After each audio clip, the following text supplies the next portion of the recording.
Alexander. He was born a man, but he lived like a force of nature. The day he entered this world, the stars bore witness, and the air must have whispered, "This child is not ordinary."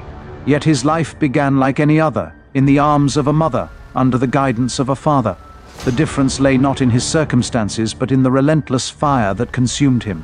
Olympias, the mother of Alexander the Great, experienced a powerful dream before his birth that would shape not only his identity, but the way the world would perceive him. She dreamed that a thunderbolt struck her womb, igniting a fire within her and signaling the extraordinary future of the child she carried. In another version of the dream, a serpent, an ancient symbol of divine power, entered her bedchamber and slept with her. This moment was not merely a dream, but a divine omen, marking the conception of a child who would defy the ordinary limits of human achievement. The thunderbolt in her dream was no ordinary symbol. It was the weapon of Zeus, the king of the gods, a tool of divine power that asserted control over the heavens and the earth. The moment Olympias experienced this vision, it was understood that Alexander was not just any child. He was marked by the gods, destined for something far beyond the typical realm of mortal existence. As Olympias interpreted the dream, she believed that Zeus himself had intervened in her life, making her the mother of a child who was divine in origin. This divine conception set the foundation for Alexander's extraordinary life and ambition. By the time he was a boy, Aristotle himself molded his mind. Think about that. Not just philosophy, but the kind of philosophy that roots itself in the heart and spreads to every action. Alexander didn't just learn ideas, he weaponized them. Science, ethics, and leadership were his tools, not decorations. His thoughts were precise, his questions sharp. Not because he loved knowledge for its own sake, but because he understood its power. Power to guide, to break, to create. His father, King Philip II, knew what his son could become. In the way of fathers, there was perhaps a touch of arrogance, a touch of pride, even as he entrusted Aristotle to teach his son. The foundation of his mind was laid not by the blood of battle, but by philosophy, literature, science. And yet, it was battle that would define him. At just 16, he ruled Macedonia while his father waged war, his first taste of leadership, and he crushed a rebellion. But it was the Battle of Cheronea that would ignite the fire, where, at just 18, he decisively secured his father's place in history and his own destiny. The boy was becoming a man, but not just any man. He was becoming something else, something almost mythical. By 20, Alexander was king, his heart a furnace of ambition, his mind filled with visions. The empire of his father, once confined to the narrow borders of Macedonia, would be just a stepping stone. He didn't just want to conquer the known world, he wanted to shape it, to make it his own. Then came the battlefields. Issos, the name echoes like a drumbeat through history. A young man, no, a visionary, stood against an army that should have crushed him. Yet Alexander saw weakness where others saw strength. His moves were not random. They were the product of a mind that bent the world to its will.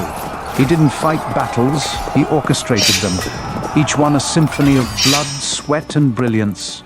Persian armies, vast as oceans, crumbled before him. They were giants, but he made them shadows. And when he wasn't fighting, he was building. Not just cities, but ideas. Alexandria, a name etched in the fabric of time. It wasn't just stone and mortar, it was a promise, a city that bridged worlds.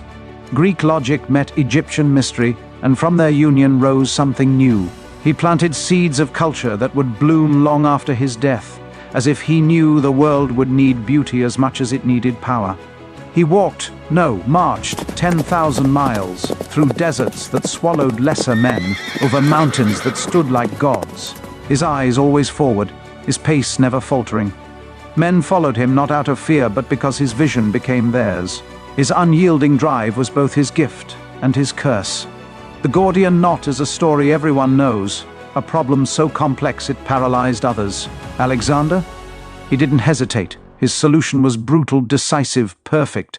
A sword, a single stroke. That was his philosophy in action. If the world doesn't yield, make it. But even the brightest flame burns through its fuel. At Gaugamela, he stood against Darius, and the earth trembled. That day, he became not just a king, but a myth. Yet myths are dangerous things. They consume the man who embodies them. His victories piled up, his conquests stretched beyond maps. Alexander stood before the grand gates of Persepolis, the ceremonial heart of the Persian Empire, his gaze fixed on the towering structures of stone and marble. The city, with its immense palaces and intricate carvings, was a living testament to Persian glory, built by the kings Darius I and Xerxes, and home to unimaginable wealth. Yet, as Alexander's army moved through the streets, it was clear that this moment wasn't about admiration. The city, once a beacon of Persian power, was now a symbol of everything that had stood against Greece for centuries. The fall of Persepolis was inevitable, for it was not just a military conquest, but a message. Alexander had come to erase the Persian legacy, and nothing would be spared. After the victory at Gaugamela, the path to Persepolis lay open. The Persian king Darius had fled, abandoning his capital, and Alexander's army moved swiftly toward it. The city was undefended, and as the Macedonian forces entered, the vast riches of the city were within their grasp. This wasn't simply about wealth, it was about revenge. The city had been the center of Persian power, and in Alexander's eyes it needed to be destroyed. The Persians had invaded Greece, burned Athens, and caused untold suffering. Now it was time for the scales to tip. As the Macedonian soldiers moved through the streets, the symbols of Persian greatness seemed almost too much to bear. Alexander's men were not just conquerors, they were agents of retribution, tasked with dismantling the very heart of the empire that had so long threatened Greece. The fire that consumed Persepolis began suddenly, its origins still debated by historians. Some say it was a deliberate act ordered by Alexander as the final blow to Persian pride. Others claim it was an accident, perhaps a drunken soldier's misstep that set the fire in motion. Regardless, once the flames took hold, nothing could stop them. The grand palaces, built from stone and decorated with gold, began to crumble under the heat. The vast treasures of Persepolis, once hoarded by Persian kings, were swallowed by the fire. The smoke rose high into the sky, blackening the once blue horizon as the city that had stood for centuries began to fade into ash. The air was thick with the scent of burning wood and gold, the flames licking the sky like a living entity. Persepolis, in all its majesty, was no more. Its riches, its history, its beauty, all reduced to rubble. It was all part of a plan to transcend the narrow boundaries of nationality and forge a new world order.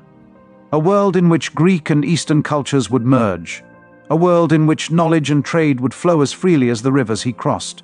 He saw beyond the borders of his time and into a future that few could even imagine, and yet this vision would be his curse. Yet, as mythic as he became, there was always something deeply human about him. His temper, his passions, his excesses, they were all too real. He was a man of extremes, as capable of great love as he was of terrible cruelty. But there was always a price. After the victory at Hydaspes, at the Hyphasis River, his men refused to go further. Imagine that. An army that had seen the impossible, done the unimaginable, now saying no. His exhausted troops, having marched across treacherous landscapes for years, refused to continue further into India.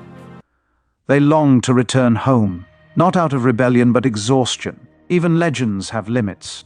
Even his death, at the young age of 32, seems like a cosmic injustice, a life cut short, a flame snuffed before it could burn through the ages. Fever, poison, the gods themselves, no one knows. He was gone at 32, younger than many of us when we truly begin to understand life. But he lived more in those years than most could in 1,000. But in his short life, he left behind a world forever altered. The Hellenistic world, a world infused with Greek culture, flourished for centuries. His conquests spread not just his name, but his ideas. Art, science, and governance were reshaped in the image of his empire. His name would be carried across the ages by men who measured themselves against him. Men like Julius Caesar and Napoleon, who found in him a model of unyielding ambition and relentless pursuit of power. And yet, there is something tragic in this. For all that Alexander achieved, he left no successor worthy of his empire. The question of who would inherit the mantle of his greatness was met with violence, with infighting, with betrayal. His last words, "to the strongest," were not a proclamation of strength, but an admission of his own weakness. He had no successor, because no one could be worthy of the legacy he left behind. His empire, fragmented, would never be whole again. Alexander's story is not just a tale of conquest. It is a tale of vision and failure, of brilliance and madness, of triumph and tragedy. He was a man who believed in his own divinity, who shaped the world with his will, and who left behind a legacy that could never be fully realized. And in that, perhaps, lies the lesson. To be great is to know that greatness is fleeting. It is to carve your name into the world and hope that the winds of time carry it far. But, in the end, it is not the empire that endures. It is the mark you leave on the soul of humanity. And that mark is immortal. We, all of us, are shaped by those who dare to dream beyond the boundaries of their time. We are touched by those whose vision cannot be contained by the limitations of the world they inhabit. And in the end, perhaps that is all that matters. To leave a mark, to change the course of history.